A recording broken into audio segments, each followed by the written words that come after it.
যারা ঠান্ডা জ্বর গলা ব্যথায় ভীষণ কষ্ট পাচ্ছেন, কিছু দিয়েই খেতে পারছেন না, তারা কিন্তু এই ভর্তাটা ট্রাই করতে পারেন। ইনশাল্লাহ এই ভর্তাটা দিয়ে ভাত খেলে গলা ব্যথা তো থাকবেই না, আর ঠান্ডা দৌড়ে পালাবে। আসসালামু আলাইকুম, কেমন আছেন সবাই? আজকে আপনাদের সাথে শেয়ার করব অসম্ভব মজার আর উপকারী একটা ভর্তার রেসিপি। যারা ঠান্ডা জ্বর গলা ব্যথায় কষ্ট পাচ্ছেন তাদের তো খুবই উপকার হবে। তার জন্য চুলায় একটা প্যানে দিয়ে দিলাম 1 টেবিল চামচ পরিমাণ রান্নার তেল। এবার এই তেলের মধ্যে দিয়ে দেব গোটা একটা রসুনের কোয়া। তারপরে দিয়ে দেব কাঁচামরিচ 5-6টা, আপনি আপনার পছন্দ মতো ঝালটা দিয়ে দেবেন। সেই সাথে দিয়ে দেবো 2টা শুকনো মরিচ। এবার এই সব কিছু একটু সময় নিয়ে সুন্দর করে ভেজে নিতে হবে, যেন রসুন কাঁচামরিচ খুব ভালোভাবে ভাজা হয়। আর শুকনো মরিচটা সুন্দর করে একটু ভাজার চেষ্টা করবেন, যেন ভিতরটা পর্যন্ত খুব ভালোভাবে ভাজা হয়, বিচিগুলোও যেন একটু কালো কালো হয়ে যায়। এতে করে শুকনো মরিচের খুব সুন্দর একটা ফ্লেভার আসে। তো দেখতেই পাচ্ছেন সব কিছু খুব সুন্দরভাবে ভেজে নেওয়া হয়ে গেছে। এবার তুলে রেখে দিব। আর ওই একই প্যানে দিয়ে দেবো 1 টেবিল চামচ পরিমাণ হলুদ সরিষা, 1 টেবিল চামচ পরিমাণ কালো সরিষা, তার সাথে দিয়ে দেবো কালো জিরা 1 চা চামচ পরিমাণ। এবার এই সব কিছু খুব ভালোভাবে ভেজে নেব।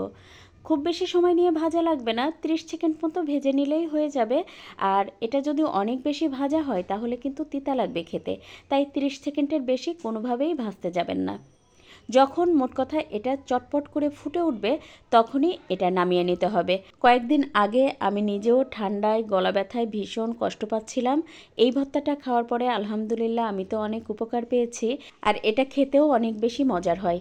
কেউ চাইলে কিন্তু এই ভর্তাটা একটু পেঁয়াজও দিয়ে দিতে পারেন, সেটাও দিলে বেশ ভালো লাগে খেতে।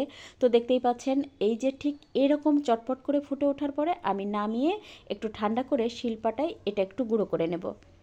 আজকের ভিডিও যদি ভালো লেগে থাকে তাহলে প্লিজ একটু শেয়ার করে দিবেন, আর একটা লাইক দিয়ে পেজ ফলো করে পাশে থাকবেন। আজকের ভিডিও কে কোথা থেকে দেখছেন চাইলে কিন্তু কমেন্ট করে জানাতে পারেন। তো দেখতেই পাচ্ছেন আমার কিন্তু সরিষা কালো জিরা বেশ ভালোভাবে গুঁড়ো করা হয়ে গেছে। এখন ওই যে ভেজে রাখা রসুন মরিচ দিয়ে দেব, তার সাথে দিয়ে দেব স্বাদমতো লবণ। তারপর খুব ভালোভাবে এটা বেটে নিব। আপনি চাইলে কিন্তু ব্লেন্ডার জারেও এই ভর্তাটা করে নিতে পারেন। যদি ব্লেন্ডার জারে ভর্তাটা করেন তাহলে আপনি আগে এই যে সরিষা কালো জিরাটা একটু গুঁড়ো করে নেবেন, তারপর ভাজা রসুন মরিচ দিয়ে 2টো পালস দিয়ে নিলেই হয়ে যাবে মজাদার সুস্বাদু সরিষা ভর্তা। তো দেখতেই পাচ্ছেন আমার কিন্তু ভর্তাটা হয়ে গেছে। সবশেষে 1 চা চামচ পরিমাণ সরিষার তেল দিয়ে এই ভর্তাটা একটুখানি মেখে নিব।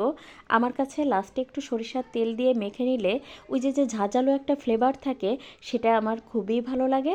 এই ভর্তাটা পরিমাণে অল্প মনে হলেও 4-5 জন অনায়াসে কিন্তু ভাত খেয়ে নেওয়া যাবে। আর এটা বেশ ঝাঁঝালো হয়, তো তাই অল্প দিয়েই কিন্তু অনেকগুলো ভাত খাওয়া যায়। তো দেখতেই পাচ্ছেন আমার কিন্তু ভর্তাটা পুরোপুরি রেডি হয়ে গেছে।